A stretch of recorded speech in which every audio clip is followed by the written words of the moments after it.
Special counsel Jack Smith pushes for this December trial for Donald Trump, arraigned just under a month ago, with his aide and co-defendant, Walt Nauta, who you see right there, also facing this indictment on conspiracy, lying, and withholding classified documents. Now, that once obscure valet and body man is back in the news. Everyone saw him that day at Trump's arraignment. These are some shots where he's around Trump or in the background, but he didn't plead that day or the next week or even the week after that. No, Nauta did not enter his plea because there's a Florida legal requirement in that district that you have local counsel.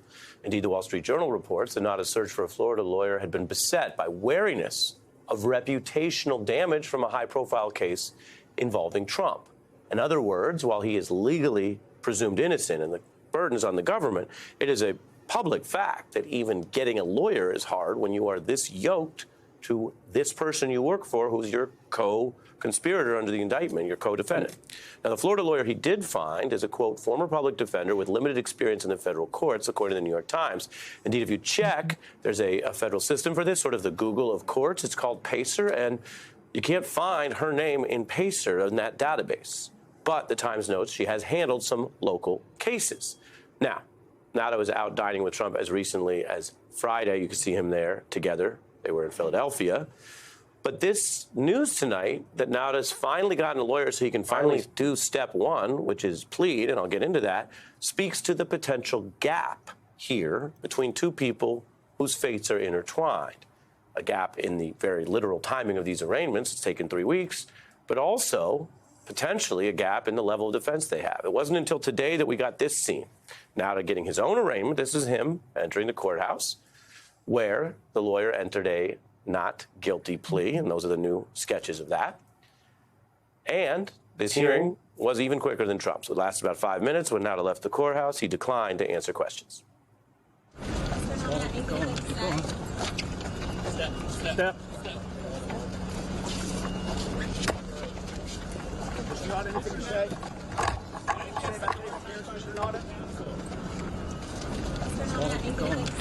That was the scene, a little shaky, understandably. That's the video we got of it to show you what happened. And again, one of the big questions here is whether Donald Trump is going to really help this individual. This isn't the first time he's had someone in his inner orbit get into legal trouble. And doesn't look like, from what we can tell, that Trump's helping that much with even getting a lawyer. I mean, he got himself one in time, but Mr. Nauta, again, it took weeks to even get what I just showed you, him walking out of court today. Now, Special Counsel Smith indicted Donald Trump for all of these issues, including espionage. And he indicted Nauta for conspiring with Trump. So everything that Nauta is accused of is basically for Trump's benefit. There isn't in the indictment or in the information we have right now any apparent benefit to Nauta himself. And as I mentioned, Trump aides have been in that position before. Michael Cohen pled guilty to an election crime that was for the election of Donald Trump, or his campaign, not his own. He didn't run. The same incident there is now a part of Trump's other pending criminal trial in New York. So what I'm telling you tonight as we follow Nauta's developments is that his entire case turns on Trump. Both men face the prospect of real prison time if they fight this to the end and lose. And today we got new details on how Nauta acted with the unsealing of part of the original search warrant, which includes for the first time a step-by-step breakdown of what the cameras allegedly caught him doing. They show that he was caught basically making 2 trips to bring boxes out of his storage room, including 50 in one day, 11 more the next day. And then he returned with 25 to 30 boxes. And that is consistent with the timeline we've reported on for you based on the original indictment's evidence, where across from left to right over time, you see how they systematically and repeatedly, the two of them, allegedly misled the FBI, their own lawyers, and hid this material. Altogether, this is the kind of evidence that convinced a judge to authorize the first ever search of a former president's property. Now, why does that matter? Because many of those boxes clearly contained contraband. And just to lay this out tonight, that's the material the prosecutors wanted. Now, contraband can be drugs in one case, can be classified documents in another. But if you're moving 10, 20, or 30 boxes, it's impossible to then claim that that was a rounding error.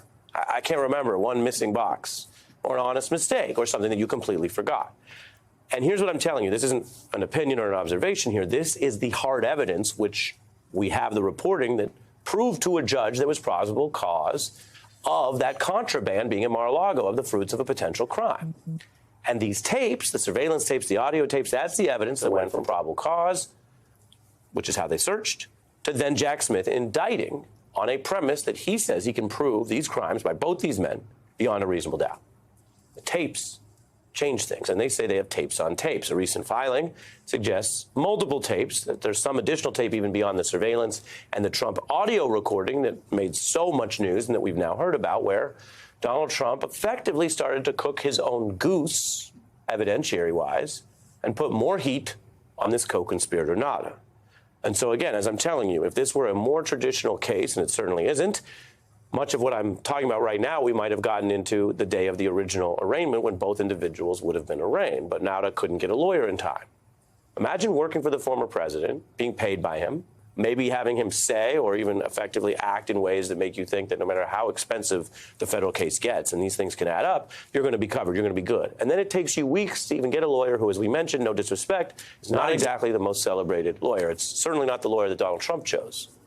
So, all that, and then imagine that your co-defendant and your boss is doing things you're not doing, saying things you're not saying, and adding heat to both of your cases. Because we've gone through those tapes as well as Donald Trump's public, meandering, and sometimes confessing interviews, and they don't match up well. The Iran attack plan, you remember that? Ready? You were recording. It wasn't a document. Well, with Millie, let me see that. I'll show you an example. Look, this was him. They presented me this. This is off the record, but they presented me this. This was him. This was the Defense Department and him. When I said that I couldn't declassify it now, that's because I wasn't president. I never made any bones about that.